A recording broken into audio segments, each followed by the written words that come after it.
Hello everyone, हम कर रहे हैं lesson number 19 Abdul in the garden और वर्कशीट नंबर 4। इसमें वो सारे MCQs यानी कि match the column, fill in the blanks, true false दिए हुए हैं जो इस लेसन में आपको एग्ज़ाम में आ सकते हैं। तो let's start with the match the following. First is desert oak tree. अब ऑप्शंस में अगर देखें तो इंडिया, ऑस्ट्रेलिया, सीडलिंग, स्टार्च और एम्ब्रियो है, जिसमें से ये क्लियर है कि डेजर्ट ओक ट्री ऑस्ट्रेलिया में होता है। नंबर 2 है बैनियन ट्री। तो बैनियन ट्री इंडिया में पाया जाता है। Baby plant in seed, seed के अंदर जो बेबी प्लांट होता है जो अभी स्प्राउट नहीं हुआ उसे हम एम्ब्रियो कहते हैं। Baby plant out of the seed, जब वो सीड से बाहर आ जाता है तब हम उसे या स्प्राउट या सीडलिंग बोलते हैं। स्टोर्ड फूड इन प्लांट्स, जब प्लांट्स अपना फूड बना लेते हैं, जितना फूड उनको चाहिए उसको वो कंज्यूम कर लेते हैं और बाकी जो फूड बच जाता है वो उसको किस फॉर्म में स्टोर करते हैं? In the form of starch. ये आपका फर्स्ट क्वेश्चन है जिसके आंसर्स पहले ही मैंने मार्क किए हुए हैं। अब उसके बाद है second, fill in the blanks. Abdul was helping his dash in the garden. Abdul किसकी हेल्प कर रहा था गार्डन में? फादर की। Abdul was helping his father भी आ सकता है, अब्बू भी आ सकता है। Abdul knock down a stick sporting dash plant. किस प्लांट को सपोर्ट कर रही थी वो स्टिक जिसको अब्दुल ने नॉक डाउन किया? तो पी प्लांट को।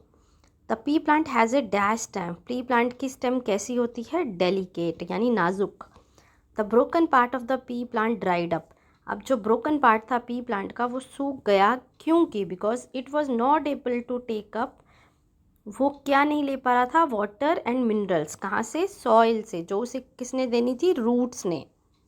Number 5, banyan tree has roots that look like dash branches. Banyan tree की जो रूट्स होती हैं जो बाहर हमें दिखती हैं वो किसकी तरह दिखती हैं हमें? हैंगिंग ब्रांचेस की तरह, लटकती हुई टहनियों की तरह।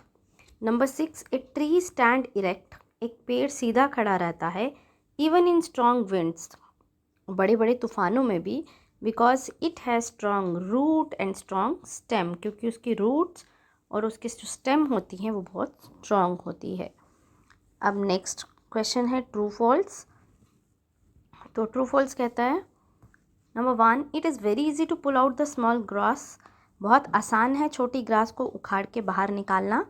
तो false, no, it is very difficult to pull out the small grass. The branch of banyan tree broke down completely in fell in courtyard.